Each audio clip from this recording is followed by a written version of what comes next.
In the previous video, we saw how to create text views and edit them to our heart's desire. In this video, we're going to move on from that to see how to add buttons and, more importantly, use those buttons to make our apps interactive so that the user can start doing something in our app rather than just admiring our lovely text views. So let's drag in a button.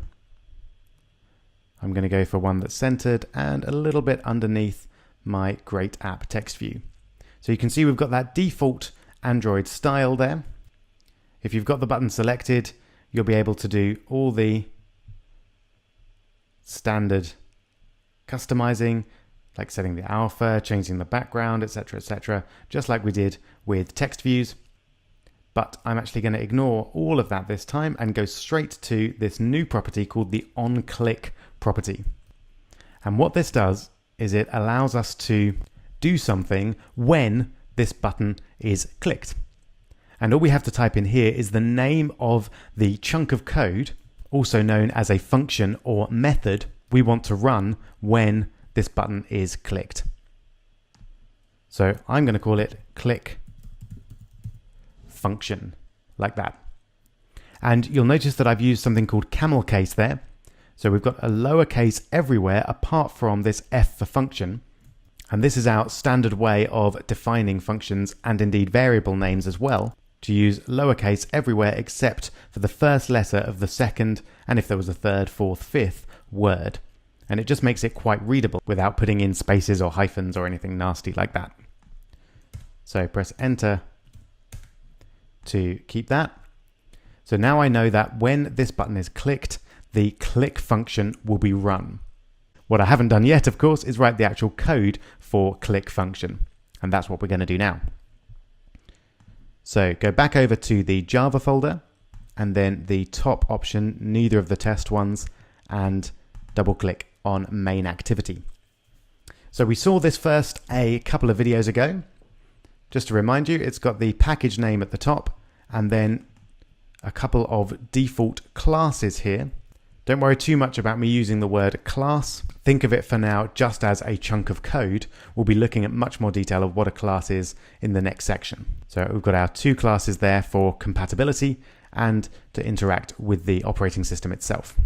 And now, just before we write our button code, let's look at this in a bit more detail and see what's going on here. So it starts off with the word public, which is essentially a Java keyword to say that this class can be accessed from anywhere within the app. It's public. And then it's a class, so we use the word class to define a class, and then it's called main activity, and then it extends app compat activity, so that's the same as what we've got here, and that just means that our main activity class, which controls our main activity, which is the screen that the user can currently see. And what we're saying with this extends is that the main activity will take the code for app compat activity and extend it, so add some code to it. So essentially that's a way of getting our backward compatibility into our main activity class. And again, don't worry too much about this. This is quite high level Java code, and we're only very much dipping our toes into Java at this point. But I want you to have a reasonable idea of what's going on in this boilerplate code. Then, further down, we've got this override command, and that's because what we're doing is customizing a method or function here called onCreate. And a method or function, again, is just a chunk of code, and this one's called onCreate because it's run whenever the activity is created, i.e. when the app is run. But this onCreate method is one that already exists and we're just adding some code to it. And that's what this override message is saying. So it's saying that we know that onCreate already exists. We're not trying to recreate it. We're just adding some code to it. And then here we've got protected instead of public, which means it's only accessible to code within this package. Again, don't worry too much about that. It really doesn't matter at this point. It's just the default state of the onCreate method. Then we have this void keyword, which essentially means that this method does some stuff, but it doesn't return any information. So you might at some point create a method that adds two numbers together, for example, and then that would return the result of those two numbers added together. But this method doesn't return anything, it just does some stuff. And then what is that stuff that it does? Well, it sets up the activity itself using the saved instance state. So if there is a saved state for this app within the user's phone, then it will restore that. And then finally, it sets the content view using the r.layout.activity_main. So R is short for resources, layout is this layout folder here, and then activity main is the activity main XML file. So it's essentially linking up the main activity with this particular layout. So that's what's going on. Again, don't expect to fully understand every aspect of that, but you very much will by the end of the course. All we're going to do is to create our little method to do something when the button is clicked. So I'm going to start by creating my method as a public method. So it's accessible from anywhere, and it's not going to return anything. So I use the keyword void, and then I'm going to need to add the name of my method, and I'm going to jump back over to activity main.xml to remind myself what that was. Click function. So I'm just going to copy that and paste it in. It's obviously critical that we get the name right. Otherwise, when we press the button, the app will try and run a function which isn't there, and your app will crash. So now this function is called by the button. And the button is a type of object called a view. You may have noticed we had text views. Down here we've got image views. Essentially a view is anything that appears on the screen. So a button is a view, a checkbox is a view, a switch is a view, etc. So over in my code, to reflect the fact that this has been called by a view, I'm going to create a view variable. And I create a view variable using the view with a capital V. And you can see that this is requiring me to add a new class to my app, which I can do using that shortcut, which is Alt Enter, and then it adds the import statement for me. So I can now run all the view related code. So view with a capital V creates a view, and I'm going to call this view view. So you can use any name you like there, but the kind of standard thing is to use the name of the type of thing that it is. So in this case, it's a view. So view with a capital V says I'm going to create a view and I'm going to call it view with a little v. And that view will refer to the button that called this method. Hope that makes sense. Listen to it again if it didn't. And if you're still confused, again, don't worry too much. We're diving quite quickly into some Java code just so that we can get a feel for how it all works, but we will look at it in much more detail later on. Now you notice I put in some curly brackets there. They are the standard way in many, many programming languages to contain some code. So this means that the click function will start at this curly bracket and it will finish at this curly bracket. So what do we want our method to actually do? Well, there's not much we can make it do with the level of knowledge that we have so far. What we're going to do is display some information in the logs. So you remember we had these logs down here. We haven't really used them yet. This is where we're going to start using them.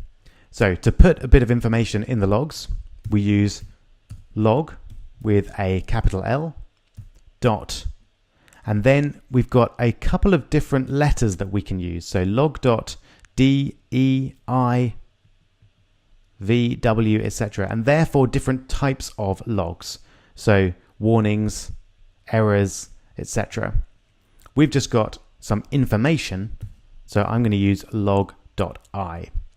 And you can see that that top function, which is what I'm going to be using here, is expecting a tag and a message. So I'm going to press enter to get the parentheses in there. And then the tag is just kind of a type of message that we're doing here. So I'm just going to use info. And then to give the actual message itself, I'm going to add a comma and then button pressed, like that. And notice I've put both of those in double quotes because they're strings. They're bits of text that we want to appear in the logs. And whenever we want to define a bit of text in Java, or indeed in pretty much any programming language, we use double quotes to do that. And then we're almost done, but you can see I've got a little red wavy line here. That's because I'm missing my semicolon. So Java requires semicolons at the end of each line. But now that that's done, we should be able to run our app and press our button and have the button actually do something. Okay, there it is. I'll just bring up the logs so that we can see the result, hopefully. And then let's press the button. And there we go. Hurrah! Might not look like much, but that's actually something very significant. We've just created our first interactive Android app. So you press the button and you get a response in the logs. Don't worry, by the way, about getting all these other bits of info. The logs often give a lot of info that we don't really need. If you want to look for a particular item in the logs, then you can always use the search function here. So if I look for button, for example, then I will only see the ones that I'm interested in. And that can be useful for filtering out all of the rubbish that you're not interested in. Okay, so congratulations, you built your first interactive Android app. Now, of course, though, I want you to do it yourself. So what we're going to do now is actually close this app down. I want you to create a whole new app which simply contains a button and then displays something in the logs when that button is pressed. So it's more or less recreating the functionality that we've got here, but practicing recreating an app from scratch will get all those ideas into your head. So the on-click function, adding in the button, creating the activity, etc. Definitely a good idea to give it a go yourself. So you're recreating a new app from scratch with a button that then displays anything you like in the logs when that button is tapped. Best of luck. Pause the video and go for it.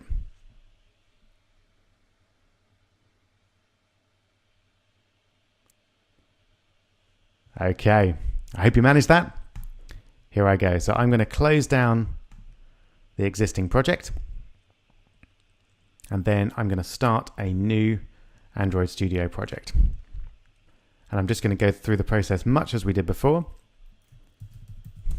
And I'm going to call this Click Demo. I'll leave the company domain the same and the location the same. Next, leave all that as the default, and we'll have an empty activity just as before. Next, I'm going to leave the activity name the same. And then this will get created just as it did before. And here we go. So I'm going to bring out my project files. Oh, it's already got main activity selected. But I'm going to go to res for resources and open up activity main.xml. And here we go. So I'm going to drag in my button. I'll just pop it there. And I'm going to change the text this time to click me. There we go. And I'll get rid of the text view as well because we don't need that. And one thing you can do is once you've got that set up is just run the app. And then it will run nicely in the background. And then when you're ready to actually do something with it, you can use the quick launch to run it very quickly again. So that's quite a neat thing to do. As soon as you've created your app, run it, and then it'll be ready to run much quicker when you actually need it. So let's go down to the on-click option. There we go. I'll call it something different now. We'll just call it button clicked, and I'll copy that to keyboard. So I've got it in the memory. All right, and then back over to main activity. Got the logs kicking in there. I don't need them yet. And then remember, I write my code inside the main activity class, but outside the onCreate method. And I'm going to create a public method which doesn't return anything. It's void, and it's going to be called button clicked. And just as before, it's going to be called by a view. So I'm going to create a new view using view with a capital V. I'm going to use Alt Enter to automatically import the view class. And then I'm going to call my button, or the element that called the method, view with a little v. Then I'm going to use curly brackets to define the limits of my method. And finally, I'm going to send a message to the logs using log.i, and then I'll use Alt Enter again to import the log class. So just to have a quick look at those, you can see what we've imported there. And if you do have problems with the Alt Enter method, you can just type in import android.util.log. And again, I'll just call this, I'll give it a tag of info, and the message I'll give is the button was clicked. So slightly different to before, but the code is essentially the same. All right, there we go. I hope you managed that. Let's just check, make sure everything is running as needed. So there we go. Our instant run has happened. So we'll click the button, and with any luck, there we go. The button was clicked. So just down the bottom there, click it again, and you can see that's working great. Brilliant. So now we've got our first bit of interactivity, but of course the interactivity at the moment is only one way. The user doesn't actually see the results of this. It only appears in our logs. And also the user can't do anything other than click the button itself. So we're going to fix this first in the next video by seeing how the user can enter some information and how we can access that information using a text field. And then we'll follow on from that to see how we can give the user some feedback, actually display something on the screen. All right, so lots to do. Let's get straight to it. Text fields in the next video.